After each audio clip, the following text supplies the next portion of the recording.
ప్రభు వాక్యముతో ఆయన మనతో మాట్లాడినట్లుగా స్తోత్రించేదము.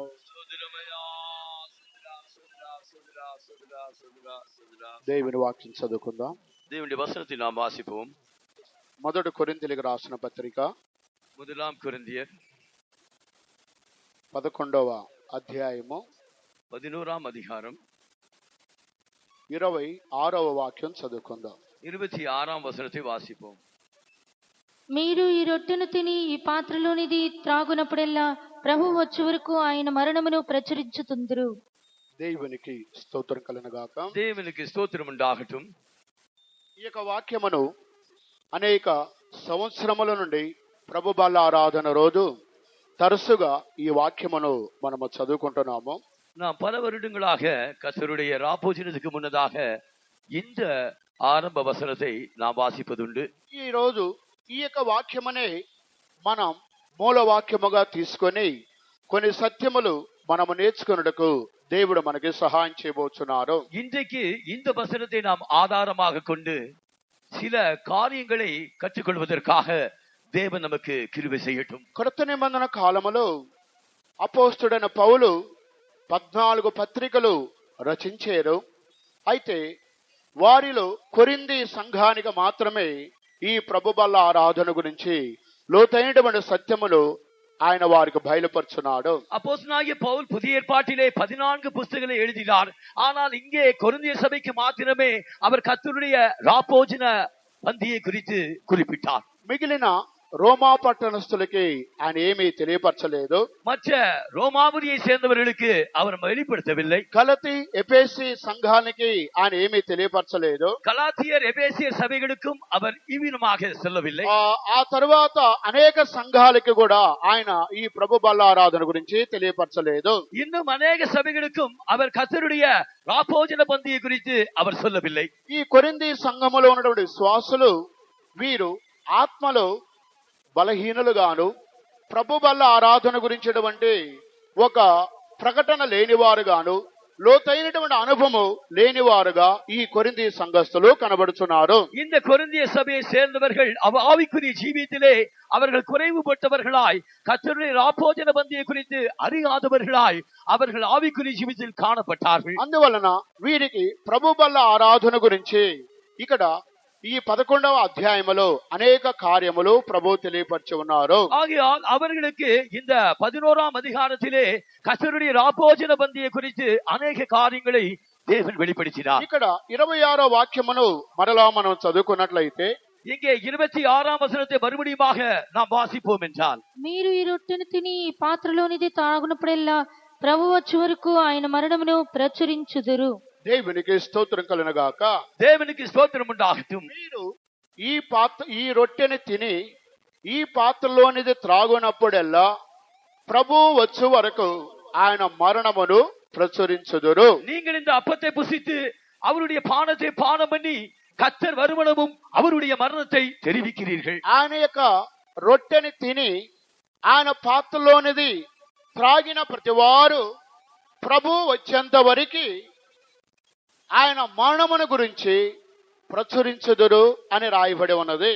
அங்கு அவருடைய அப்பத்தை புசித்து அவருடைய பாத்திரத்தில் பானம் பண்ணுகிறவன் எல்லாம் கர்த்தர் வருமளவும் அவருடைய மரணத்தை தெரிவிப்பான் என்று எழுதப்பட்டிருக்கிறது. ఈ రొట్టెని తిని ఈ పాత్రలోని త్రాగిన వారు 2 కార్యములు ప్రభు వచ్చేంత వరకు వారు ప్రభుని గురించి ప్రచురపరిచేవారుగా ఉండాలి. இங்கே இந்த அப்பத்தை புசித்து அவருடைய பாத்திரத்தில் பானம் பண்ணினவன் 2 காரியத்தை கர்த்தர் வருமளவும் தெரிவிக்க வேண்டும். ఒకటి, ఆయన మరణమును గురించి మనము ప్రకటన చేసేవారుగా ఉండాలి. ஒன்று, அவருடைய மரணத்தை அறிவிக்கிறவர்களாக நாம் இருக்க வேண்டும். రెండవది, ఆయన వచ్చు వరకు అనగా దానికి అర్థము ఆయన రాకడను గురించి మనము ప్రచురపరచాలి. அவர் வருமளவும் என்றால் கர்த்தருடைய வருகை குறித்து நாம் அறிவிக்க வேண்டும். ప్రభు వచ్చు వరకు అనగా అది దేవుని యొక్క రాకడని బయలుపరుచున్నది. கர்த்தர் வருமளவும் என்றால் அது கர்த்தருடைய வருகையை காட்டுகிறது. ఆయన శరీరమును తిని ఆయన రక్తమును త్రాగువారు ఆయన రాకడను గురించి ఆయన మరణమును గురించి ప్రచురపరిచేవారుగా కనబడాలి. அவருடைய மாம்சத்தை புசித்து அவருடைய ரத்தத்தை பானம் பண்ணின ஒவ்வொருவனும் அவருடைய வருகையையும் அவருடைய மரணத்தையும் தெரிவிக்கிறவர்களாய் இருக்க வேண்டும். ఇది ఏదో నామకార్థముగా ప్రభు బల్లారాధనలో పాలు పొంది సంతోషపడడం కాదు. இது ஏதோ கர்த்தருடைய ராபோஜனத்தில் பங்கு பெற்று சந்தோஷிப்பது மாத்திரமல்ல. రోమన్ క్యాథలిక్ వారు ప్రతిరోజు ఈ ప్రభు సంస్కార ఆరాధన తీసుకునే వారు ఉన్నారు. ரோமன் கத்தோலிக்கிலே இந்த கர்த்தருடைய பரிசுத்த நற்கருணையை தினந்தோறும் ஆசரிக்கிறவர்கள் இருக்கிறார். మరికొన్ని సంఘాల వారు ప్రతి ఆదివారము దీనిని ఆచరించేవారు ఉన్నారు. இன்னும் சில சபைகளிலே ஒவ்வொரு ஞாயிறும் அவர்கள் இந்த பரிசுத்த நற்கருணையை ஆராதிக்கிறவர்கள் இருக்கிறார். మరికొన్ని సంఘముల వారు నెలకి ఒక్కసారి ప్రతి నెల దీనిని ఆచరించేవారు ఉన్నారు. இன்னும் சில சபைகளிலே ஒவ்வொரு மாதமும் மாதந்தோறும் அவர்கள் ஆசரிக்கிறவர்களாய் இருக்கிறார்கள். మనకి కనీసం 2 నెలలు 3 నెలలకు ఒకసారి ఇది ప్రభు బల్లారాధన జరపడం మనకు చాలా కష్టముగా ఉంటుంది. விதமாக 2 மாதத்திற்கு ஒரு முறையோ 3 மாதத்திற்கு ஒரு முறையோ இந்த ராப்போஜன ஆராதனை நடத்துவதும் நமக்கு மிகவும் கஷ்டமாயிருக்கிறது. పాస్టర్ టి.యు. థామస్ గారు ప్రధాన పార్షకున్న దినాలలో ప్రతి సంఘమునకు ఒక సర్క్యులర్ పంపారు. நம்முடைய பிரதான பாஸ்டராக இருந்த பாஸ்டர் டி.யு. தாமஸ் அவர்கள் தலைமை பாஸ்டராக இருக்கும்போது ஒவ்வொரு கிளை விசுவாச வீட்டிற்கும் அவர் ஒரு சுற்றறிக்கை அனுப்பினார். ప్రతి ఫేతుములో ప్రతి నెల 3 రోజులు ఉపవాస కూటాలు జరగాలి. దేవుని చిత్తమై మీకు వీలు పడితే ప్రభు బల్లారాధన ప్రతి నెల మీరు జరుపుకోనండి. ஒவ்வொரு மாதமும் ஒவ்வொரு விசுவாசத்திலும் 3 நாட்கள் தொடர்ந்து உபவாச ஜெபம் நடைபெற வேண்டும். கூடுமானவரை மாதந்தோறும் ராப்போஜன ஆராதனை நடைபெற வேண்டும். కానీ వీలు పడినంత వరకు ప్రతి నెల ప్రభు బల్లారాధన జరుపుకోవడం 3 దినాలు ఉపవాసం ఉండడం అది మనకి కొద్దిగా కష్టముగా ఉంటుంది.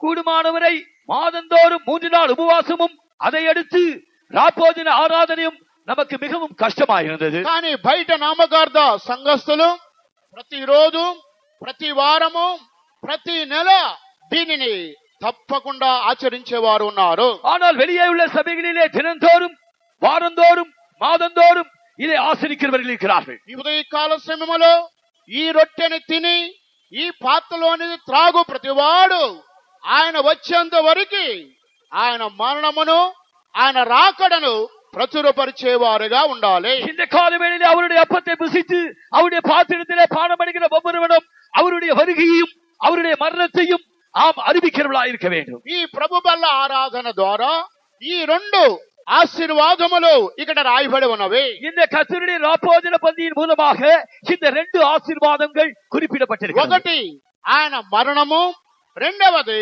ఆయన యొక్క రాకడ. ஒன்று அவருடைய மரணம், இரண்டாவது அவருடைய வருகை. మరణమును గురించి ఆయన రాకడను గురించి ఆయన వచ్చేంత వరకు మనము ప్రచురపరిచేవారుగా ఉండాలి. அவருடைய மரணத்தை குறித்தும் அவருடைய வருகையை குறித்தும் அவர் வருமளவும் நாம் அறிவிக்கிறவர்களாக இருக்க ఇదే வேண்டும். ప్రభు సంస్కార ఆరాధన. இதுதான் கர்த்தருடைய ராப்போஜன ஆராதனை. ఆరాధన తీసుకునే వారి యొక్క మనస్సులో ఆయన మరణమును గురించి ఆయన రాకడ గురించి ఒక గ్రహింపు కలిగి దానికి తగిన విధముగా ప్రభు బల్లారాధనకు వారు సిద్ధపడాలి. கர்த்தருடைய ராப்போஜன பந்தியில பங்கு பெறுகிற ஒவ்வொருவரும் கர்த்தருடைய மரணத்தை குறித்தும் கர்த்தருடைய வருகை குறித்தும் அவன் நினைவு கூர்ந்து அதை தெரிவிக்கிறவனாக இருக்க வேண்டும். కొంతమంది ప్రభు సంస్కార ఆరాధన రోజే కొంతమంది కనబడతారు.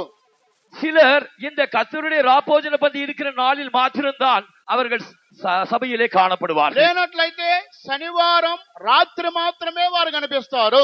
இல்லாவிட்டால் சனிக்கிழமை ராத்திரி மாத்திரம்தான் அவர்கள் வருவார்கள்.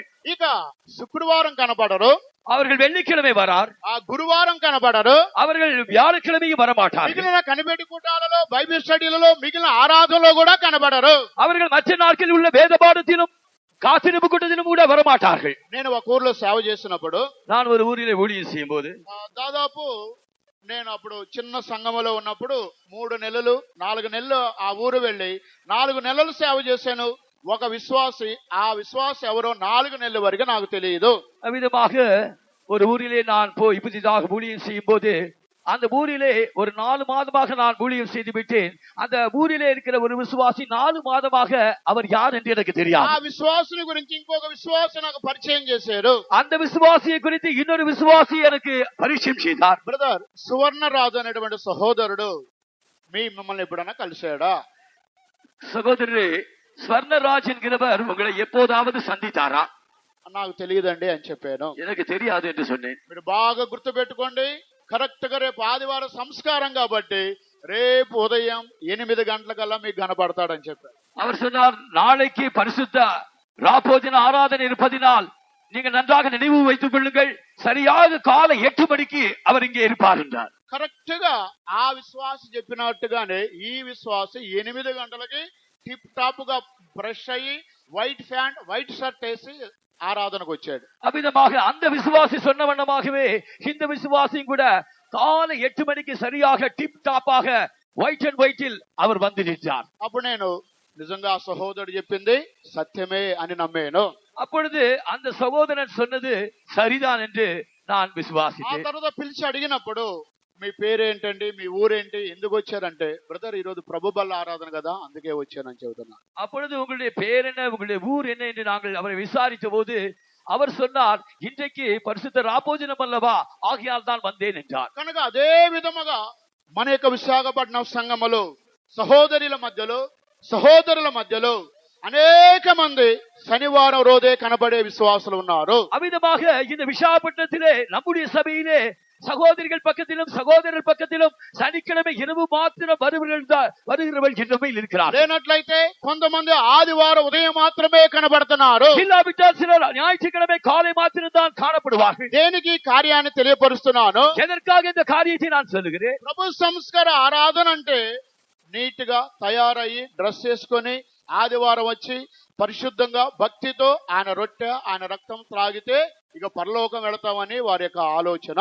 எதற்காக நான் சொல்லுகிறேன் என்றால், அவர்கள் ஞாயிற்றுக்கிழமை காலையில் அவர்கள் இந்த பரிசுத்த ராபோஜன ஆராதனைக்கு வந்து அப்பத்தையும் அந்த திராட்சரசத்தையும் வாங்கி அதில் பங்கு பெற்றால் அவர்களுக்கு நேராக பரலோகம் என்று எண்ணுகிறார்கள். కానీ దేవుని యొక్క వాక్యం ఏమని చెబుతుంది? ஆனால் தேவனுடைய வாக்கியம் என்ன சொல்லுகிறது? ఈ రొట్టెని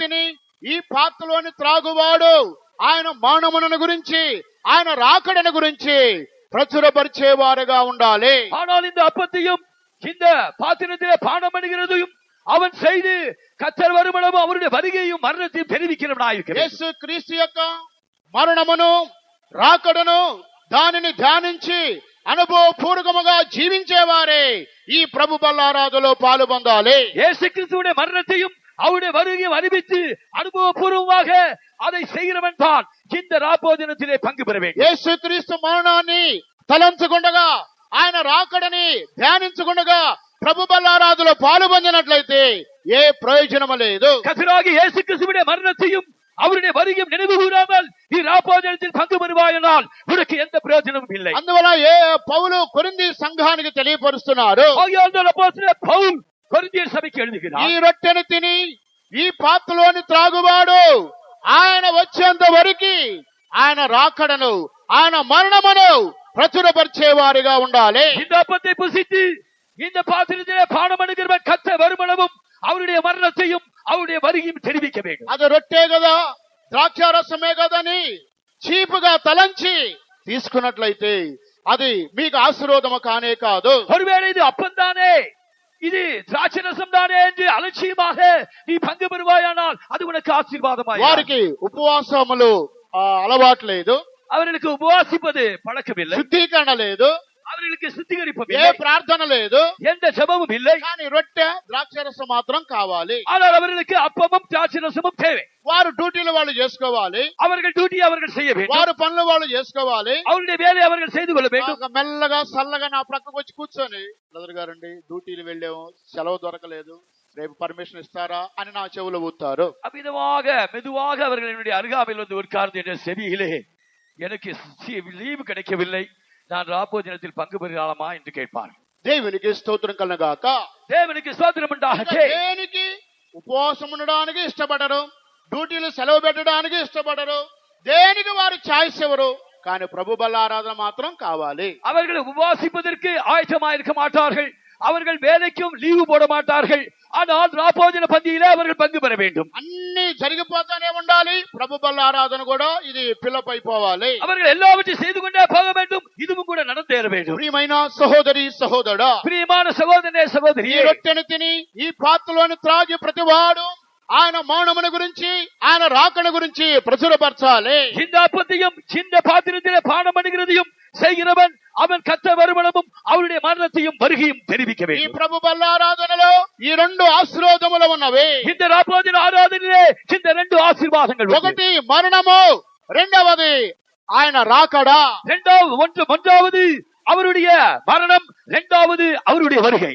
మరణము అనగా అది ఒక విడుదలను బయలుపరుచున్నది. மரணம் என்றால் அது ஒரு விடுதலையை காட்டுகிறது. యేసు క్రీస్తు యొక్క మరణము ఒక విడుదలను బయలుపరుచున్నది. கர்த்தராகிய இயேசு கிறிஸ்துவின் மரணம் ஒரு விடுதலையை காட்டுகிறது. రెండవది ఆయన వచ్చు వరకు అనగా ఆయన యొక్క మహిమ కలిగిన రాకడను బయలుపరుచున్నది. இரண்டாவதாக கர்த்தர் வருவனம் என்றால் அவருடைய மகிமையான வருகையை காட்டுகிறது. ఈ యొక్క రాకడ అనగా దీని యొక్క అర్థం ఏంటి? இந்த வருகை என்றால் அதனுடைய அர்த்தம் என்ன? దేవుని యొక్క రాకడను గురించిన మన యొక్క నిరీక్షణను నూతనపరుచుకునే అనుభవాన్ని బయలుపరుచున్నది. கர்த்தருடைய வருகை குறித்த நம்பிக்கை புதுப்பித்துக் கொள்வதே இது காட்டுகிறது. ప్రభు బల్లారాధులు ఉపవాసములుండి శుద్ధీకరించుకున్నప్పుడు దేవుని యొక్క రాకడకి ఒక నిరీక్షణతో మనము సిద్ధపడుతున్నాము. கர்த்தருடைய ராபோஜனத்தில் பங்கு பெறும்படியாக நாம் உபவாசித்து செபிக்கும் போது கர்த்தருடைய வருகை குறித்த நம்பிக்கையை நாம் புதுப்பித்துக் கொள்கிறோம். ఒకటి ప్రభు బల్లారాధన అనగా మరణము, రెండవది ఆయన రాకడా. கர்த்தருடைய ராபோஜனம் என்றால் முதலாவதாக மரணம், இரண்டாவதாக அவருடைய வருகை. మరణము అనగా విడుదలకి సాదృశ్యముగా ఉన్నది. மரணம் என்றால் விடுதலைக்கு அடையாளமாய் இருக்கிறது. రాకడా అనగా నిరీక్షణకి సాదృశ్యముగా ఉన్నది. வருகை என்றால் அவருடைய வருகை நம்பிக்கையை குறிக்கிறது. యేసు వచ్చేంత వరకు మరణమును, రాకడను, నిరీక్షణను మనము నూతనపరచుకోవాలి. கர்த்தராகிய இயேசு கிறிஸ்து வருமளவும் அவருடைய வருகையையும் நம்பிக்கையை புதுப்பித்துக் கொள்ள வேண்டும். యేసు వచ్చిన తర్వాత கர்த்தராகிய இயேசு வந்த பின்பு ఇక ఎటువంటి ప్రభు సంస్కార ఆరాధనలో ఉండవు. இனிமேல் எந்த ராபோஜன ஆராதனை விடாது. ఆయన రాకడ జరిగేంత వరకు ఈ ఉపవాస కూటములు, శుద్ధీకరణ కూటాలు, ప్రభు బల్లారాధనలు జరుగుతూనే ఉంటున్నవి. அவருடைய வருகை வருமளவும் இந்த உபவாச சுத்திகரிப்பு கூட்டங்களும் இந்த ராபோஜன ஆராதனைகளும் நடக்கும். మహిమలో ఆయన ప్రత్యక్షమైన తరువాత, அவர் மகிமையிலே வெளிப்பட்ட பின்பு, ఆయన రాకడ తదుపరి భూలోకములో, ప్రపంచములో ఎక్కడ ఎటువంటి ప్రభు బల్లారాధన జరగదు. அவருடைய வருகை வந்த பின்பு பூலோகத்திலே எங்கேயும் இந்த ராபோஜன ஆராதனை இராது. అదే మాటను యేసు క్రీస్తు ఒక సందర్భములో తెలియపరిచి ఉన్నారు. இதே வார்த்தையை கர்த்தராகிய இயேசு ஒரு சமயத்தில் குறிப்பிட்டார். నేను దేవుని యొక్క రాజ్యములోనికి ప్రవేశించిన తర్వాత, நான் தேவனுடைய ராஜ்யத்துக்குள் பிரவேசித்த பின்பு, నేను నా తండ్రి యొద్దకు ప్రవేశించిన తర్వాత, நான் என் பிதாவினிடத்தில் சென்ற பின்பு, అక్కడ క్రొత్త ద్రాక్షారసమును, క్రొత్త పానమును నేను భుజించెదను. நான் అங்கே புதிய திராட்சரசத்தை அருந்துவேன். దేవునికి స్తోత్రం కలుగునుగాక. தேவனுக்கு ஸ்தோத்திரம் ఆయన உண்டாகும். రాకడ తదుపరి ఎక్కడ ఎటువంటి ప్రభు సంస్కార ఆరాధన ఉండదు. அவருடைய வருகைக்கு பின்பு எங்கேயும் கர்த்தருடைய ராபோஜன ஆராதனை இராது. ఇప్పుడు ఆయన మరణమును, ఆయన యొక్క రాకడను మనము ప్రచురపరచాలి. இப்பொழுது நாம் அவருடைய மரணத்தையும் அவருடைய வருகையும் நாம் தெரிவிக்க வேண்டும். ఆయన మరణములో అనేకమైన ఆశీర్వాదాలు ఉన్నవి. அவருடைய மரணத்திலே அநேக ஆசீர்வாதங்கள் உண்டு. ఆయన రాకడలో అనేకమైన ఆశీర్వాదములు ఉన్నవి. அவருடைய வருகையிலே அநேக ஆசீர்வாதங்கள் உண்டு. మరణమును గురించి, రాకడను గురించి మనం నేర్చుకోవాలంటే அவருடைய மரணத்தை குறித்தும் அவருடைய வருகை குறித்தும் நாம் கற்றுக்கொள்ள வேண்டும். మనకి సమయం అనుమతించదు. நமக்கு நேரம் போதாது. ఆయన యొక్క మరణములో అనేకమైన ఆశీర్వాదాలు ఉన్నవి. அவருடைய மரணத்திலே நமக்கு அநேக ஆசீர்வாதங்கள் உண்டு. వాటిలో కొన్ని మాత్రమే ఈ ఉదయకాలం మనం నేర్చుకుందాము. அவற்றிலே சிலவற்றை மாத்திரம் இந்த காலை வேளையிலே கற்றுக்கொள்வோம். యేసు క్రీస్తు మరణమును మనము ప్రచురపరిచేవారుగా ఉండాలి. கர்த்தராகிய இயேசு கிறிஸ்துவின் மரணத்தை நாம் தெரிவிக்கிறவர்களாய் இருக்க வேண்டும். యేసు క్రీస్తు యొక్క మరణము ద్వారా మన పాపములు క్షమింపబడుతున్నవి. கர்த்தராகிய இயேசு கிறிஸ்துவின் மரணத்தின் மூலமாக நம்முடைய பாவங்கள் மன்னிக்கப்படுகிறது. యేసు క్రీస్తు మరణించకపోతే, கர்த்தராகிய இயேசு கிறிஸ்து மரிக்காவிட்டால் మన పాపములకు క్షమాపణ లేనే లేదు. நம்முடைய பாவங்களுக்கு மன்னிப்பே இல்லை. మనలో ఉన్న ప్రతి పాపము కొరకు యేసు కల్వరిలో రక్తమును చిందించాడు. நம்முடைய ஒவ்வொரு பாவத்திற்காகவும் கர்த்தராகிய இயேசு கல்வாரியிலே ரத்தம் சிந்தினார். యేసు మరణము ద్వారా మన పాపములకు క్షమాపణ ఉన్నది. கர்த்தராகிய இயேசுவின் மரணத்தின் மூலமாக நம்முடைய பாவங்களுக்கு ஓர் மன்னிப்பு. యేసు మరణించకపోతే మన పాపములు అలాగే నిలిచి ఉంటున్నవే.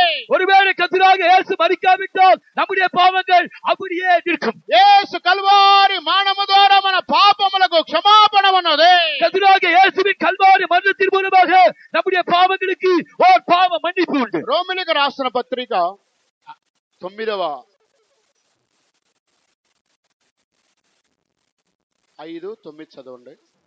రోమర్ 5:9. కాబట్టి ఆయన రక్తం వలన ఇప్పుడు నీతిమంతులముగా తీర్చబడి మరింత నిశ్చయముగా ఆయన ద్వారా ఉగ్రత నుండి రక్షింపబడదుము. పైన 8వ వాక్యం 7-8 నుండి చదవండి. నీతిమంతుని కొరకు సహితము ఒకడు చనిపోవుట అరుదు, మంచివాని కొరకు ఎవడైనా ఒకవేళ చనిపోవ తెగింపవచ్చును. అయితే దేవుడు మన ఎడల తన ప్రేమను వెల్లడిపరచుచున్నాడు. ఎట్లనగా మనమింకను పాపులమై ఉండగానే క్రీస్తు మన కొరకు చనిపోయిను. దేవునికి స్తోత్రం కలుగునుగాక. దేవునికి స్తోత్రం ఉండాగట్టు. మనం ఇంకను పాపులమై ఉండగానే క్రీస్తు మన కొరకు చనిపోయెను. நாம் பாவிகளாய் இருக்கையில் கிறிஸ்து நமக்காக மரித்தார். యేసు క్రీస్తు కల్వారిక మరణం అనేది మన పాపములను క్షమించున్నది. கர்த்தராகிய இயேசு கிறிஸ்துவின் கல்வாரி மரணம் நம்முடைய பாவங்களை மன்னித்தது. ప్రభు బల్లారాధనలో పాలు పొందే ఒక్కొక్కరు కూడా கர்த்தருடைய பரிசுத்த ராபோஜன ஆராதனையில் பங்கு பெறுகிற ஒவ்வொருவரும் ఆయన మరణమును మనము తలంచాలి. அவருடைய மரணத்தை நாம் நினைவு கூற வேண்டும். ప్రభువా నా కొరకు మీరు మరణించేరు. கர்த்தாவே எனக்காக நீர் மரித்தீர். ప్రభువా నా పాపముల కొరకు మీరు మరణించేరు. கர்த்தாவே என் பாவங்களுக்காக நீர் மரித்தீர். నా యొక్క పాపము నిమిత్తమై మీరు కలువరిలో పంచ గాయములు పొంది ఉన్నారు. என்னுடைய பாவங்களின் நிமித்தமாக நீ கல்வாரியில் ஐகாயம் ఈ அடைந்தீர். యొక్క కల్వారి మరణము ద్వారా నాకు ఒక క్షమాపణ సిద్ధపరచబడి ఉన్నది. உம்முடைய கல்வாரி மரணத்தினால் எனக்கு ஒரு மன்னிப்பு ஆயத்தமாக்கப்பட்டிருக்கிறது. మీరు కలువరిలో మరణించకపోతే నా పాపములకు క్షమాపణ లేదు. நீ கல்வாரியில மரிக்காவிட்டால் என்னுடைய பாவங்களுக்கு மன்னிப்பு இல்லை. ఇది ప్రభు బల్లారాధనలో పాల్గొంది ఆయన శరీరమును తిని ఆయన రక్తమును త్రాగే ప్రతి సహోదరుడు సహోదరి ఆయన మరణమును తలంచేవారుగా ఉండాలి. இவ்விதமாக கர்த்தருடைய பரிசுத்த ராபோஜன ஆராதனையில் பங்கு பெறுகிற ஒவ்வொரு சகோதர சகோதரியும் அவருடைய அப்பத்தை புசித்து அவருடைய பாத்திரத்திலே பானம் பண்ணுகிற ஒவ்வொருவரும் அவருடைய மரணத்தை தெரிவிக்க வேண்டும். ప్రతి వారు కూడా ఆయన మరణమును తలంచాలి. ஒவ்வொருவரும் அவருடைய மரணத்தை நினைவு கூறுவோம். ఆయన మరణము ద్వారా మనకు ఒక క్షమాపణ ఉన్నది. அவருடைய மரணத்தின் மூலமாக நமக்கு ஒரு மன்னிப்பு உண்டு. రెండవది ఆయన మరణము ద్వారా సాతానిక తలను ఆయన చితకగొట్టి ఉన్నాడు. அவருடைய மரணத்தின் மூலமாக சாத்தானின் தலையை நசுக்கினார். యేసు మరణించకపోతే సాతాను మరి విశేషముగా క్రియ చేస్తున్నాడు. கர்த்தராகிய இயேசு மரிக்காவிட்டால் சாத்தான் விசேஷமாக கிரியை செய்வார். ఆయన కలువరిలో సాతానిక తలను ఆయన చితకగొట్టి సాతానుని నశింపజేసి ఉన్నాడు. அவர் கல்வாரி சிலுவையிலே சாத்தானின் தலையை நசுக்கி அவனை முறியடித்தார். అపవాది క్రియలను లయపరచడానికే దేవుని కుమారుడు ప్రత్యక్షమై ఉన్నాడు. சாத்தானின் கிரியைகளை அழிக்கும்படியாகவே தேவனுடைய குமாரன் வெளிப்பட்டார். మొదటి యోహోను పత్రిక 3వ అధ్యాయము 5వ వాక్యం. முதலாம் யோவான் 3:5. అపవాది మన పాపములను తీసివేయుటకై ఆయన ప్రత్యక్షమైనని మీకు తెలియను.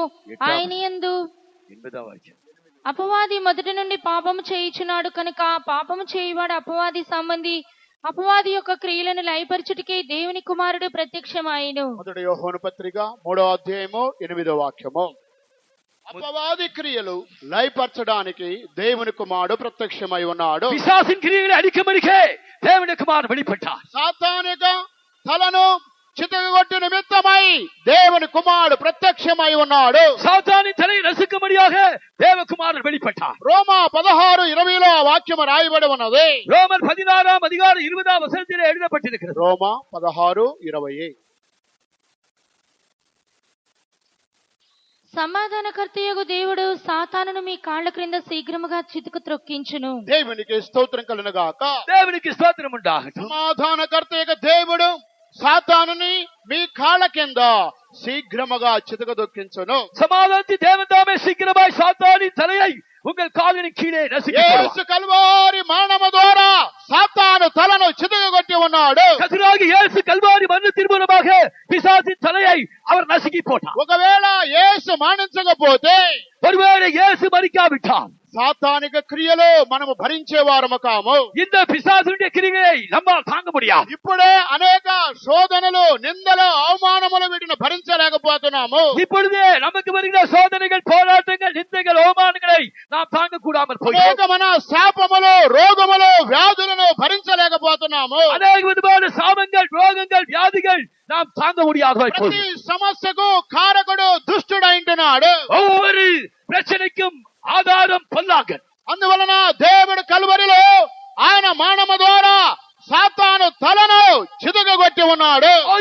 కల్వారి సిలువలో కర్తరాగిய இயேசு சாத்தானின் தலையை நசுக்கினார். ఆయన మరణించకపోతే, సాతాన్ని ఆయన జయించకపోతే, సాతాను తలను చితకగొట్టకపోతే ఈ దినాలలో మనకు స్థితి మహాఘోరముగా కనబడుతున్నది. அவர் கல்வாரியில மரிக்காவிட்டால், அவருடைய சாத்தானின் தலையை நசுக்காவிட்டால், அவன் சாத்தானை நசுக்கி போடாவிட்டால் நமக்கு இதுவரைக்கும் பிரச்சனைகளில் போராட்டங்களில் செய்யவில்லை. ఇది ఆయన మరణములో ఉన్నటువంటి రెండవ అనుభవము. இது அவருடைய மரணத்தின் இரண்டாம் அனுபவம். ఒకటి పాపము నుండి విడుదల, ஒன்று பாவத்திலிருந்து விடுதலை, రెండవది సాతాను కట్ల నుండి విడుదల, இரண்டாவது பிசாசின் கட்டிலிருந்து விடுதலை, మూడవది ప్రతి విధమైన వ్యాధి నుండి విడుదల, மூன்றாவது ஒவ்வொரு வியாதியிலிருந்து விடுதலை.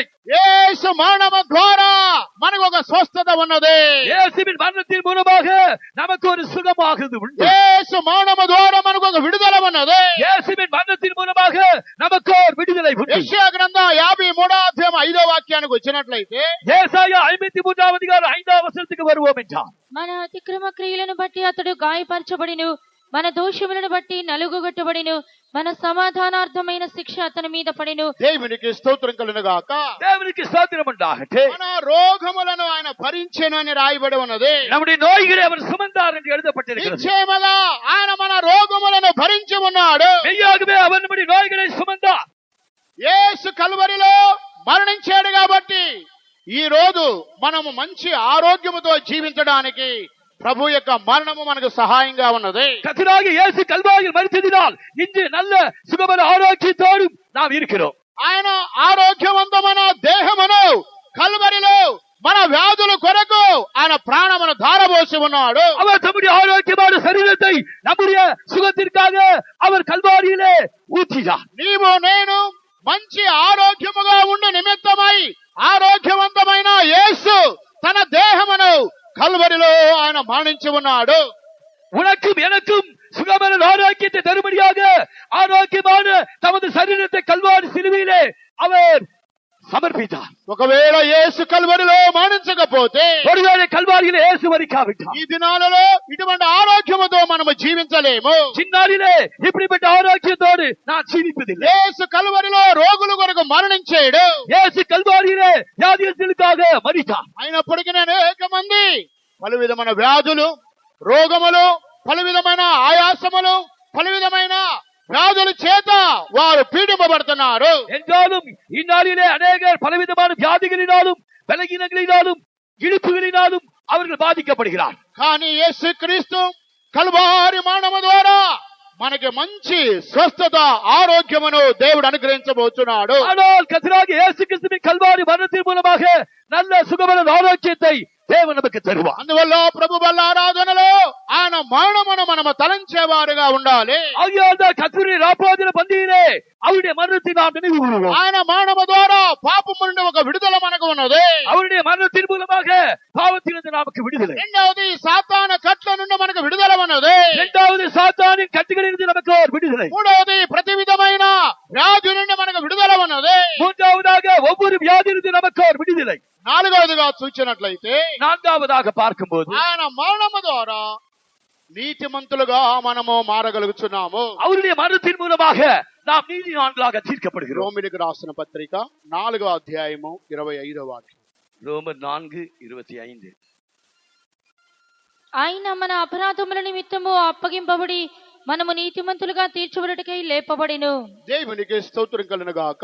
தேவனுக்கு ஸ்தோத்திரம் உண்டாகட்டும். ఆయన మన అపరాధముల నిమిత్తము అప్పగింపబడి ఉన్నాడు.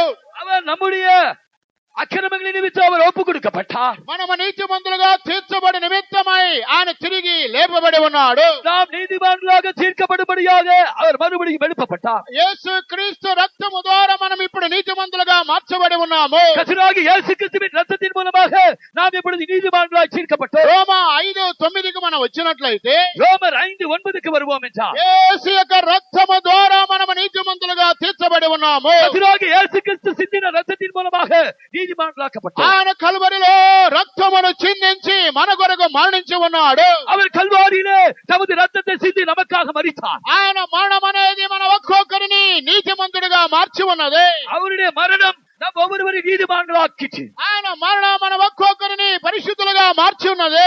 அவருடைய மரணம் நம் ஒவ்வொருவரையும் பரிசுத்தமாக மாற்றிற்று. అందువలన ఆయన మరణములు ఇది 4వ అనుభవం అంటున్నది. ஆகையால் இது அவருடைய மரணத்தின் 4ஆம் அனுபவம். ఆయన మరణములో అనేక ఆశీర్వాదాలు ఉన్నవి. அவருடைய மரணத்திலே அநேக ஆசீர்வாதங்கள் కానీ உண்டு. సమయం అనుమతించడం లేదు. ஆனாலும் நேரம் போதாது. మరొక కార్యాన్ని ఆయన మరణములో ఉన్న ఆశీర్వాదాన్ని చూచినట్లయితే இன்னொரு மரணத்திலே இருக்கிற ஆசீர்வாதத்தை பார்ப்போம் என்றால் ఎఫెసీయులకు రాసిన పత్రిక 5వ అధ్యాయానికి మనం వచ్చినప్పుడు எபேசியர் 5ஆம் அதிகாரத்துக்கு நாம் வருவோம் என்றால் 27 నుండి చదువుకుందాం. 27ஆம் வசனத்திலிருந்து வாசிப்போம். అటువలే క్రీస్తు కూడా సంఘమును ప్రేమించి అది కళంకమైనను ముడత అయినను అటుది మరి ఏదైనను లేక పరిశుద్ధమైనదిగాను నిర్దోషమైనదిగాను మహిమగల సంఘముగాను ఆయన తన ఎదుట దానిని నిలువబెట్టుకొనవలెనని వాక్యముతో ఉదక స్నానం చేత దాన్ని పవిత్రపరిచి పరిశుద్ధపరచుటకై దాని కొరకు తన్ను తాను అప్పగించుకొనెను. దేవునికి స్తోత్రం కలుగును గాక. தேவனுக்கு ஸ்தோத்திரம் உண்டாகட்ടെ. ఇక్కడ యేసు క్రీస్తు యొక్క మరణములో ఉన్న ఒక శ్రేష్టమైన ఆశీర్వాదం ఇక్కడ రాయబడి ఉన్నది. கர்த்தராகிய இயேசு கிறிஸ்துவின் மரணத்தில் உள்ள ஒரு விசேஷமான ஆசீர்வாதம் இங்கே எழுதப்பட்டிருக்கிறது. ఇక్కడ రాయబడిన ఆశీర్వాదం ఏమిటి? இங்கே எழுதப்பட்ட ஆசீர்வாதம் என்ன? యేసు క్రీస్తు మరణము ద్వారా கர்த்தராகிய இயேசு கிறிஸ்துவின் மரணத்தின் மூலமாக ప్రతి మనుష్యుడు మహిమగల సంఘముగా మారాలి. ஒவ்வொரு மனுஷனும் மகிமையுள்ள சபையாக மாற்றப்பட வேண்டும். పరిశుద్ధమైన సంఘముగా మార్చబడాలి. பரிசுத்தமான சபையாக மாற்றப்பட வேண்டும். నిర్దోషమైన సంఘముగా మార్చబడాలి. களங்கமில்லாத சபையாக மாற்றப்பட வேண்டும். వారు క్రీస్తు ఎదుట నిలబడాలి. அவர்கள் கிறிஸ்துவுக்கு முன்னாக நிற்க వారు வேண்டும். క్రీస్తు ఎదుట నిలబడాలంటే அவர்கள் கிறிஸ்துவுக்கு முன்பாக நிற்க வேண்டும் என்றால் దేవుని వాక్యమనే ఉదక స్నానము చేత దేవుడు పవిత్రపరుస్తున్నాడు. அவர்கள் தேவனுடைய வசனத்தினாலே அவர்கள் பரிசுத்தமாக்கப்படுகிறார்கள். అనగా దీని యొక్క అర్థం ఏంటి? அப்படியானால் இதனுடைய அர்த்தம் என்ன? యేసు క్రీస్తు కల్వారి మరణము ద్వారా ఒక మనుష్యుడు దేవుని వాక్యమనే ఉపదేశ ప్రకారంగా జీవించి అతడు క్రీస్తు ఎదుట నిలబడాలి. கர்த்தராகிய இயேசு கிறிஸ்துவின் மரணத்தின் மூலமாக ஒருவன் தேவ வசனத்தின்படி ஜீவித்து அவன் கிறிஸ்துவுக்கு முன்பாக நிற்க வேண்டும். అనగా యేసు మరణము ద్వారా సంఘానికి ఒక ఉపదేశం ఇవ్వబడుతున్నది. கர்த்தராகிய இயேசு கிறிஸ்துவின் மரணத்தின் மூலமாக சபைக்கு ஓர் உபதேசம் கொடுக்கப்படுகிறது. ఉపదేశ ప్రకారంగా జీవించిన క్రైస్తవుడే ఆయన రాకడలో క్రీస్తు ఎదుట నిలబడగలుగుతున్నారు. உபதேசத்தின்படி ஜீவிக்கிற கிறிஸ்தவனே கிறிஸ்துவுக்கு முன்பாக நிற்பான். ప్రభు బలారాధన తీసుకున్న ప్రతి వారు ఆయన రాకడలో కొనిపోబడరు. கர்த்தருடைய பரிசுத்த ராபாதில் ஆராதனை பங்கு பெற்ற ஒவ்வொருவரும் அவருடைய வருகையில் காணப்படுவார். ఆయన రొట్టెను తిని ఆయన శరీరమును త్రాగిన ఆయన యొక్క శరీరమును తిని ఆయన రక్తమును త్రాగిన ప్రతి క్రైస్తవుడు క్రీస్తు ఎదుట నిలబడలేరు. அவருடைய மாம்சத்தை புசித்து அவருடைய ரத்தத்தை பானம் பண்ணின ஒவ்வொருவரும் அவருடைய கிறிஸ்துவுக்கு முன்பாக நிற்பதில்லை. ఆయన మరణము ద్వారా సంఘమునకు ఇవ్వబడిన ఒక విశేషమైన ఆశీర్వాదం ఏమిటంటే దేవుని వాక్యం అనే డాక్టరింగ్ ఉపదేశము సంఘానికి ఇవ్వబడినది. அவருடைய மரணத்தின் மூலமாக சபைக்கு கொடுக்கப்பட்ட ஒரு பெரிய ஆசீர்வாதம் என்னவென்றால் திருவசனம். ఆ యొక్క ఉపదేశం ప్రకారంగా జీవించిన వారే క్రీస్తు ఎదుట నిలబడబోతున్నారు. அந்த உபதேசத்தின்படி ஜீவிக்கிறவன் தான் கிறிஸ்துவுக்கு முன்பாக நிற்பான். క్రీస్తు మరణములో అనేకమైన ఆశీర్వాదములు ఉన్నవి. கிறிஸ்துவின் மரணத்திலே அநேக ஆசீர்வாதங்கள் உண்டு. కానీ సమయం అనుమతించడం లేదు. என்றாலும் நேரம் போதாது. దేవుడు మరణము ద్వారా ఇవ్వబడిన ఆశీర్వాదములలో సంఘమునకు ఇవ్వబడిన మరొక ఆశీర్వాదము డాక్టరింగ్ ఉపదేశము. கர்த்தரின் மரணத்தின் மூலமாக சபைக்கு கொடுக்கப்பட்ட இன்னொரு ஆசீர்வாதம் உபதேசம் டாக்டரின். ఈ ఉపదేశ ప్రకారంగా జీవించిన వారే క్రీస్తు ఎదుట నిలబడుతున్నారు. இந்த உபதேசத்தின்படி ஜீவிக்கிறதான் கிறிஸ்துவுக்கு முன்பாக நிற்பான். దేవుని వాక్యం అనే ఉదక స్నానముతో వారు పవిత్రపరచబడుతున్నారు. திருவசனத்தின் முழுக்கதினாலே அவன் பரிசுத்தமாக்கப்படுகிறான். దేవుని వాక్యం అనే ఉపదేశము ద్వారా పవిత్రపరచబడిన వారే క్రీస్తు ఎదుట నిలబడుతున్నారు. தேவனுடைய உபதேசத்தின்படி பரிசுத்தமாக்கப்பட்டவரே கிறிஸ்துவுக்கு முன்பாக நிற்பான். అందువల్ల మరలా ప్రభు బల్లారాధన అనగా ఆయన మరణమును ఆయనకు రాకడను తలంచాలి. ஆகையால் கர்த்தருடைய பரிசுத்த ராப்போஜனம் என்றால் அவருடைய மரணத்தையும் அவருடைய வருகையும் நினைவு கூற வேண்டும். దేవుని వాక్యం అనే ఉపదేశ ప్రకారంగా జీవించిన వారే ప్రభు రాకడలో కొనిపోబడుతున్నారు. தேவனுடைய வசனத்தின்படி உபதேசத்தின்படி ஜீவிக்கிறவன் தான் அவருடைய வருகையிலே எடுத்துக் கொள்ளப்படுவான். దేవునికి స్తోత్రం కలుగును గాక. தேவனுக்கு ஸ்தோத்திரம் ఇది உண்டாகட்டும். ఆయన మౌనమును గురించి మనము తలంచాలి. இது நாம் அவருடைய மரணத்தை நினைவு கூற ఆయన வேண்டும். మౌనములో ఉన్న మరొక ఆశీర్వాదమును చూచినట్లయితే அவருடைய மரணத்தில் இருக்கிற இன்னொரு ஆசீர்வாதத்தை பார்ப்போம் என்றால் 2 కొరింథీయులకు రాసిన పత్రిక 2 కొరింథీయர் 5వ అధ్యాయమునకు రండి. 5వ அதிகாரம் 14-15 వాక్యాలు. 14-15 వచనం. క్రీస్తు ప్రేమ మమ్మను బలవంతము చేయుచున్నది. ఎలాగనగా అందరి కొరకు ఒకడు మృతి పొందెను కనుక అందరును మృతి పొందరనియు, జీవించు వారికి మీదట తమ కొరకు కాక తమ నిమిత్తము మృతి పొంది తిరిగి లేచిన వాని కొరకే జీవించుటకు ఆయన అందరి కొరకు మృతి పొందిననియు నిశ్చయించుకొనుచున్నాము. దేవునికి స్తోత్రం కలుగును గాక. தேவனுக்கு ஸ்தோத்திரம் உண்டாகட்ടെ. క్రీస్తు ప్రేమ మమ్మను బలవంతము చేయుచున్నది. கிறிஸ்துவின் அன்பு எங்களை நெருக்கி ஏவுகிறது. ఆయన మౌనం అనేది సంఘమునకు ఇవ్వబడిన మరొక ఆశీర్వాదము లవ్ అని రాయబడి ఉన్నది. அவருடைய மரணத்தின் மூலமாக சபைக்கு கொடுக்கப்பட்ட இன்னொரு ஆசீர்வாதம் அன்பு. దేవుని ప్రేమ క్రీస్తు ప్రేమ అనే ఆశీర్వాదము సంఘమునకు ఇవ్వబడినది. தேவ அன்பு என்னும் கிறிஸ்துவின் அன்பு சபைக்கு கொடுக்கப்பட்டிருக்கிறது. అందువల్ల ఇక ప్రేమను గురించి ఏమని రాయబడి ఉన్నది? ஆகையால் இந்த அன்பை குறித்து என்ன எழுதப்பட்டிருக்கிறது? అందరి కొరకు ఒకడు మృతి పొందిన కనుక అందరూ మృతి పొందిరనియో. எல்லாருக்காகவும் ஒருவரே மரித்திருக்க எல்லாரும் மரித்தார்கள். అందరి కొరకు ఒకడు మృతి పొంది ఉన్నాడు.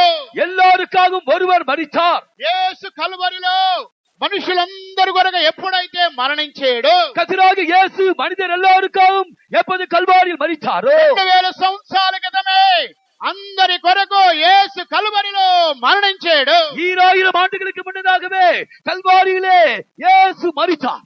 ఆయన మరణము ద్వారా ఆయన జనులు కూడా 2000 సంవత్సరాల క్రితమే నీవు నేను మనమందరము క్రీస్తులో మరణించి ఉన్నాము. அபிதமாக 2000 ஆண்டுகளுக்கு முன்னதாகவே நீயும் நானும் கிறிஸ்துவுக்குள்ளாக மரித்தோம். అదే ఈ వాక్యం యొక్క అర్థము. அதுதான் இந்த வசனத்தின் அர்த்தம். అందరి కొరకు ఒకడు మృతి పొందెను.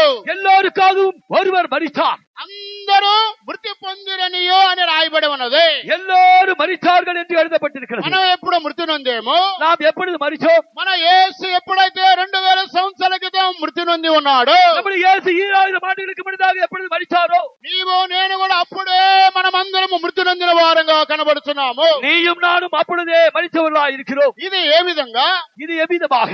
ఉదాహరణ, ఆదాము పాపము చేసినప్పుడు உதாரணமாக ஆதாம் பாவம் செய்த போது ఆదాము దేవునిలో మరణించిన వాడుగా ఉన్నాడు. இந்த ஆதாம் தேவனிலே மரித்தவனாய் இருக்கிறான். ఆదాము ఎప్పుడైతే మరణించాడో, ஆதாம் எப்பொழுது மரித்தானோ ఆదాము ద్వారా రాబోయే జనరేషన్ అంతా కూడా ప్రపంచమంతా అదే రోజు మరణించినది. இந்த ஆதாமின் மூலமாக வருகிற இந்த உலகத்தின் எல்லா சந்ததியாரும் அதே தினம் மரித்தார். ఆదాములో ఎప్పుడైతే పాపము ప్రవేశించిందో, ஆதாமுக்குள்ளே எப்பொழுது பாவம் பிரவேசித்ததோ, పాపము ద్వారా మరణం ఎప్పుడైతే ప్రవేశించిందో, பாவம் மூலமாக மரணம் எவ்விதமாக வந்ததோ, సర్వలోకములో ఉన్న మానవులందరిలో పాపము మరణము అప్పుడే ప్రవేశించింది. இந்த பூ உலகத்தில் உள்ள மனிதர் எல்லாருக்குள்ளும் பாவமும் மரணமும் அப்பொழுதே பிரவேசித்தது. ఏ విధముగా క్రీస్తు అందరి కొరకు 2000 సంవత్సరాల క్రితం మరణించాడు. அவ்விதமாக 2000 ஆண்டுகளுக்கு முன்னதாக கிறிஸ்து இயேசு மரித்தார். అందరూ మృతి నొందిరి అని రాయబడి ఉన్నది. எல்லாரும் மரித்தார்கள் என்று எழுதியிருக்கிறது. ఇది క్రీస్తు ప్రేమను బయలుపరచున్నది. இது கிறிஸ்துவின் அன்பை வெளிப்படுத்துகிறது. యేసు మరణము ద్వారా దేవుని ప్రేమ ప్రజలకు బయలుపరచబడి ఉన్నది. இயேசுவின் மரணத்தின் மூலமாக கிறிஸ்துவின் அன்பு ஜனங்களுக்கு ఆ வெளிப்படுத்தப்பட்டது. ప్రేమను గురించి మొదటి యోహాను పత్రిక మనం వచ్చినట్లయితే அந்த அன்பை குறித்து 1 யோவான் நிருபத்திற்கு வருவோம் என்றால் 4వ అధ్యాయమునకు వచ్చినప్పుడు 4 அதிகாரத்துக்கு வரும்போது 9-10 వాక్యాలలో రాయబడి ఉన్నది. 9-10 వచనங்களிலே எழுதப்பட்டிருக்கிறது. మనము ఆయన ద్వారా జీవించినట్లు దేవుడు తన అద్వితీయ కుమారుని లోకములోనికి పంపెను. దీని వలన దేవుడు మన యందుంచిన ప్రేమ ప్రత్యక్షపరచబడెను. మనము దేవుని ప్రేమించితమని కాదు, మనము దేవుని ప్రేమించిదమని కాదు, తానే మనలను ప్రేమించి మన మన పాపములకు ప్రాయశ్చిత్తమై మన ఉండుటకు పాపములకు ప్రాయశ్చిత్తమై ఉండుటకు తన కుమారుని పంపెను. తన కుమారుని పంపెను. ఇందులో ప్రేమ ఉన్నది. ఇందులో ప్రేమ ఉన్నది. இதிலே அன்பு உண்டாயிருக்கிறது. ఇందులో ప్రేమ ఉన్నది. இதிலே அன்பு உண்டாயிருக்கிறது. మనము దేవునిని ప్రేమించలేదు, நாம் தேவனிடத்தில் அன்பு கூறவில்லை. ఆయనే మనల్ని ప్రేమించాడు. அவரே நம்மில் அன்பு கூர்ந்தார். మన పాపములకు ప్రాయశ్చిత్తము నిమిత్తమై దేవుడు తన కుమారుని లోకములోనికి పంపాడు. நம்முடைய பாவங்களை நிவர்த்தி செய்கிற கிருபாதார வழியாக தம்முடைய குமாரனை தேவன் அனுப்பினார். ఇదే ఇందులో ప్రేమ ఉన్నది. இதிலே அன்பு ఆయన உண்டாயிருக்கிறது. మానవ ద్వారా ప్రేమను సంఘానికి బయలుపరిచాడు. அவருடைய மரணத்தின் மூலமாக தம்முடைய அன்பை சபைக்கு அவர் அனுப்பினார். ఈ యొక్క క్రీస్తు యొక్క మానవులో అనేకమైన ఆశీర్వాదాలు ఉన్నవి. கிறிஸ்துவின் மரணத்திலே அநேக ஆசீர்வாதங்கள் உண்டு. ఈ యొక్క మానవుని గురించి నేను దీన్ని ఇంతటితో ముగిస్తున్నాను. இந்த மரணத்தின் ஆசீர்வாதங்களை குறித்து இதோடு முடிக்கிறேன். ఆయన యొక్క రాకడను గురించి మనం చూసినట్లయితే அவருடைய வருகை குறித்து நாம் பார்ப்போம் என்றால் ఆయన రాకడలో కూడా అనేక కార్యాలు ఉన్నవి. அவருடைய வருகையிலும் அநேக காரியங்கள் உண்டு. కానీ సమయం మనకు అనుమతించదు. என்றாலும் நமக்கு நேரம் போதாது. ఈ పాత్రలోనిది త్రాగిన వాడు, ఈ యొక్క రొట్టెను తినినవాడు ఆయన వచ్చేంత వరకు మరణమును రాకడను ప్రచురపరచాలి. இந்த அப்பத்தை புசித்து இந்த பாத்திரத்திலே பானம் பண்ணுகிறவன் கர்த்தர் வருவனமும் அவருடைய மரணத்தை தெரிவிக்க வேண்டும். ఆయన మహిమలో ప్రత్యక్షం కాబోచున్నాడు. அவர் మహిமையிலே வெளிப்படுவார். ఆయన యొక్క రాకడకి బైబిల్ అనేకమైన పేర్లు ఉన్నవి. அவருடைய வருகைக்கென்று வேதத்திலே அநேக பெயர்கள் உண்டு. దీనిని అపోస్తలుడైన పౌలు ఒక్కొక్క సంఘానికి ఒక్కొక్క విధంగా రాయిస్తున్నాడు. இதை குறித்து அப்போஸ்தலனாகிய பவுல் ஒவ்வொரு சபைக்கும் ஒவ்வொரு விதமாக எழுதுகிறார். ఫిలిప్పీ సంఘానికి ఆయన రాకడను ఒక గురి గురి అనే పేరుతో ఆయన పిలుస్తున్నాడు. பிலிப்பியர் சபைக்கு அவர் கர்த்தருடைய வருகையை குறித்து அது ஒரு லக்கு என்று அவர் குறிப்பிடுகிறார். ఫిలిప్పీలకు రాసిన పత్రిక 3వ అధ్యాయము 13వ వాక్యము. பிலிப்பியர் 3:13. సహోదరులారా, నేను ఇదివరకే పట్టుకొని ఉన్నానని తలంచుకొనెను. అయితే ఒకటి చేయుచున్నాను, వెనుక ఉన్నవి మరచి ముందున్న వాటి కొరకై వేగిరపడుచు క్రీస్తు యేసునందు దేవుని ఉన్నతమైన పిలుపునకు కలుగు బహుమానం పొందవలనని గురి యొద్దకే పరిగెత్తుచున్నాను. గురి యొద్దకే పరిగెత్తుచున్నాను. நான் லக்கை நோக்கியே ஓடுகிறேன். దేవుని రాకడను గురితో పోల్చి పౌలు బోధిస్తున్నాడు. கர்த்தருடைய வருகையை ஒரு லக்கை நோக்கி ஓடுவதை குறித்து அவர் சொல்லுகிறார். పందెబరంగంలో బహుమాన పొందవలని గురి యొద్దకే పరిగెత్తుచున్నాను. ஒரு பந்தய பொருளுக்காக நான் லக்கை நோக்கி தொடர்ந்து ஓடுகிறேன். వెనుకున్నవన్నీయో మరచి ముందున్న వాటికై ఓపికతో పరిగెత్తుచున్నాను. பின்னாடுகளை மறந்து முன்னாடுகளை நாடி நான் பொறுமையோடு ஓடுகிறேன். దేవుని యొక్క రాకడ అనగా వెనుకున్నవన్నీయో మరిచిపోవాలి. தேவனுடைய வருகை என்றால் பின்னாடுகளை மறந்து விட வேண்டும். ముందున్న వాటికై వేగనపడుచు పరిగెత్తాలి. நாம் முன்னாடுகளை நாடி நாம் ஓட வேண்டும். ఈ యొక్క దేవుని యొక్క రాకడ రన్నింగ్ రేసుతో పౌలు పోలుస్తున్నాడు. இங்கே கர்த்தருடைய வருகையை ஒரு ஓட்ட பந்தயத்திற்கு அப்போஸ்தலனாகிய பவுல் ఆయన ஒப்பிடுகிறார். రాకడ పందెపు రంగముతో పోలుస్తున్నాడు. அவருடைய கர்த்தருடைய வருகையை ஒரு பந்தய ஓட்டத்திற்கு அவர் ஒப்பிடுகிறார். ఆయన రాకడలో ప్రవేశించాలంటే அவருடைய வருகையிலே பிரவேசிக்க வேண்டும் క్రీస్తు என்றால் వలె మనం మారాలి. நாம் கிறிஸ்துவை போல மாற வேண்டும். క్రీస్తు వలె మనం మారాలి.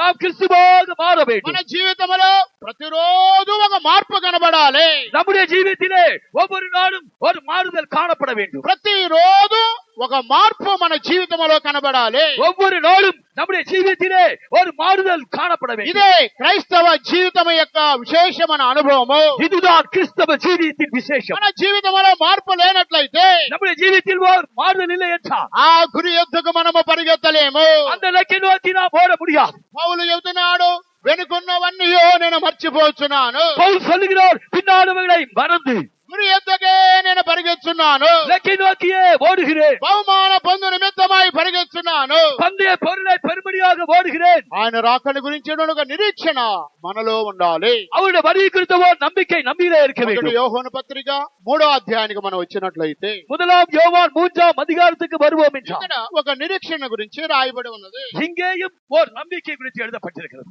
2-3 వాక్యాలు. ప్రియులారా, ఇప్పుడు మనము దేవుని పిల్లలమై ఉన్నాము. మనం మీకు ఏమవుదుమో అది ఇంకా ప్రత్యక్షపరచబడలేదు గాని ఆయన ప్రత్యక్షమైనప్పుడు ఆయన ఉన్నట్టుగానే ఆయనను చూతుము గనుక ఆయన్ను పోలియుందుమని ఎరుగుదుము.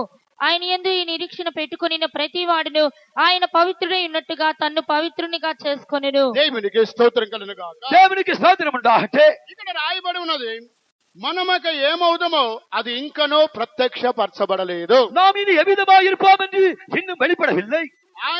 ఆయన ప్రత్యక్షమైనప్పుడు என்றாலும் அவர் வெளிப்படும் போது ఆయన ఉన్నట్టుగానే ఆయనను చూతుము.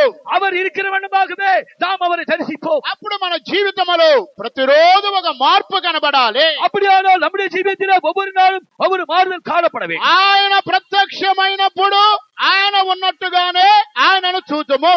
அவர் வெளிப்படும் போது அவர் இருக்கிற வண்ணமாகவே நாம் அவரை தரிசிப்போம். అదే మన యొక్క నిరీక్షణ అంటున్నది. அதுதான் நம்முடைய நம்பிக்கை. ఆయన యందు ఈ నిరీక్షణ పెట్టుకొనిన ప్రతివాడు అని రాయబడి ఉన్నది. அவர் மேல் இப்படிப்பட்ட நம்பிக்கை வைத்திருக்கிற எவனும் ఆయన పవిత్రుడై ఉన్నట్టుగా తన్ను పవిత్రునిగా చేసుకొనును. அவர் பரிசுத்தராய் இருக்கிறது போல தன்னையும் பரிசுத்தராக்கிக் கொள்ள வேண்டும். ప్రభు బల్ల ఆరాధనకు ఏ విధంగా మనం పరిశుద్ధపరచుకుంటున్నామో, நாம் கர்த்தருடைய ராப்போஜனத்திற்காக எவ்விதமாய் பரிசுத்தமாக்கப்படுகிறோம், మన కన్వెన్షన్ కు ఏ విధంగా మనం పరిశుద్ధపరచుకుంటున్నామో, நம்முடைய கன்வென்ஷனுக்காக எவ்விதமாக நாம் பரிசுத்தமாக்கப்படுகிறோம், ఆయన రాకడ కొరకు మనమే పవిత్రులుగా చేసుకోవాలి. அவருடைய வருகைக்காக நாம் நம்மை நாமே பரிசுத்தமாக்கிக் கொள்வோம். ఆయన మీద ఈ నిరీక్షణ పెట్టుకున్న ప్రతివారు తమను తాము పరిశుద్ధపరచుకోవాలి. அவர் மேல் இப்படி நம்பிக்கை விட்ட ஒவ்வொருவரும் அவரை போல பரிசுத்தமாக்கிக் கொள்வோம். ఈ నిరీక్షణ మనము నూతనపరచుకోవాలి. இந்த நம்பிக்கையை நாம் புதிதாக்குவோம். ఆయన రాకడలో ఎన్నో కార్యాలు ఉన్నవి. அவருடைய வருகையிலே எத்தனையோ காரியங்கள் உண்டு. కానీ సమయం అనుమతించడం లేదు. என்றாலும் நேரம் அனுமதிப்பதில்லை. దేవుని మన యొక్క నిరీక్షణ మనము నూతనపరచుకోవాలి. ஆகையால் நம்முடைய நம்பிக்கையை நாம் புதுப்பித்துக் கொள்வோம். ఆయన మరణమును ఆయన రాకడను మనము జ్ఞాపకం చేసుకుని ప్రచురపరిచి ఆయన రాకడకు సిద్ధపడ్డకు ప్రభు మనకు సహాయం చేయండి. அவருடைய மரணத்தையும் அவருடைய வருகையை நாம் அறிவித்து அவருடைய வருகைக்கு ஆயத்தப்பட கர்த்தர் நமக்கு உதவி செய்வாராக. నేను పాపిని ఈ లోకంలో నన్ను వెదకి వచ్చి కనుగొంటివి. నేను పాపిని ఈ లోకంలో నన్ను వెదకి వచ్చి కనుగొంటివి. నీ ప్రేమ త్యాగం చూచి మనసు మార్చితిని. నీ ప్రేమ త్యాగం చూచి మనసు మార్చితిని. సృష్టికర్త మీ ప్రేమను సిలువపై చూచితిని. సృష్టికర్త మీ ప్రేమను సిలువపై చూచితిని. మూడు మేకులపై వేలాడిని మార్చుటకు. మూడు మేకులపై వేలాడిని నీ వలెనైటు మార్చుటకు. సృష్టికర్త మీ ప్రేమను సిలువపై చూచితిని. నీ అమూల్య రక్తం చిందించి నీతిమంతునిగా మార్చితివి. నీ అమూల్య రక్తం చిందించి నీతిమంతునిగా మార్చితివి. ఈ గొప్ప రక్షణను దయతో పొందితిని. ఈ గొప్ప రక్షణను దయతో పొందితిని. సృష్టికర్త మీ ప్రేమను సిలువలో చూచితిని. సృష్టికర్త మీ ప్రేమను సిలువలో చూచితిని. మూడు మేకులపై వేలాడిరి మీ వలెనైటు మార్చుటకు. ఓడమే కులపై వేలాడిరి వేవలెనంట మార్చుటకు సృష్టికర్త మీ ప్రేమను సేవలు నిచూచితిని సృష్టికర్త మీ ప్రేమను సేవలు నిచూచితిని పుర వ్యాధితో విమూల్గగా స్వస్థతకై నేను వెదకితిని పుర వ్యాధితో విమూల్గగా స్వస్థతకై నేను వెదకితిని నిందిన విగాయంలే వ్యాధిని స్వస్థపచే పొందిన విగాయంలే వ్యాధిని స్వస్థపచే సృష్టికర్త మీ ప్రేమను సేవలు నిచూచితిని సృష్టికర్త మీ ప్రేమను సేవలు నిచూచితిని సృష్టికర్త మీ ప్రేమను సేవలు నిచూచితిని సృష్టికర్త మీ ప్రేమను సేవలు నిచూచితిని సృష్టికర్త మీ ప్రేమను సేవలు నిచూచితిని.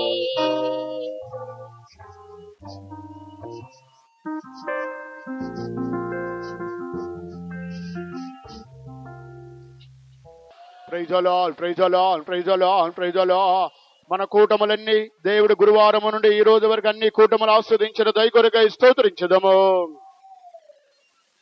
తండ్రి కుమార పరిశుద్ధాత్మ దేవుని కొరకై స్తోత్రించదము. పరిశుద్ధపరిచిన రాకడ కొరకు సిద్ధపరిచినట్లుగా స్తోత్రించదము. ప్రార్థించండి.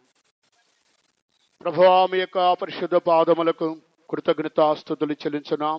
గురువారం సాయంకాలము నుండి ఈ నిమిషం వరకు ప్రభువా యొక్క వేడి అధికముగా ఉన్న ఈ దినాలలో జనులందరినీ కృపతో బలపరిచి మీరు తీసుకొచ్చిన దయ కొరకై స్తోత్రములు, మీరు ఆస్వాదించిన దయ కొరకై స్తోత్రం, ఉపవాసన బిడ్డలందరినీ బలపరిచిన దయ కొరకై స్తోత్రం తండ్రి. దేవా ప్రభువా ఈ సమయంలో మీరు మాతో మాట్లాడిన వాక్కులు కొరకై స్తోత్రం తండ్రి. మీ శరీరమును తిని మీ రక్తమును త్రాగిన వారు ప్రభువా మీరు వచ్చేంత వరకు మీ యొక్క మరణమును మీ యొక్క రాకడను తలంచి ధ్యానించి అనుదినము పరిశుద్ధపరచుకొని ప్రభువా మీ రాకడలో సిద్ధపడ్డుకు మీరు సహాయం చేయండి. పాలుబందిన బిడ్డలను మీరు క్షమించి మరొక సందర్భంలో పాలుబందుడుకు సహాయం చేయండి.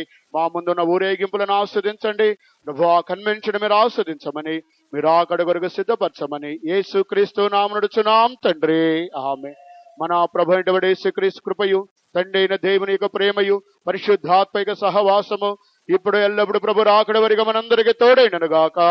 ఆమేన్. హల్లెలూయా, హల్లెలూయా, హల్లెలూయా.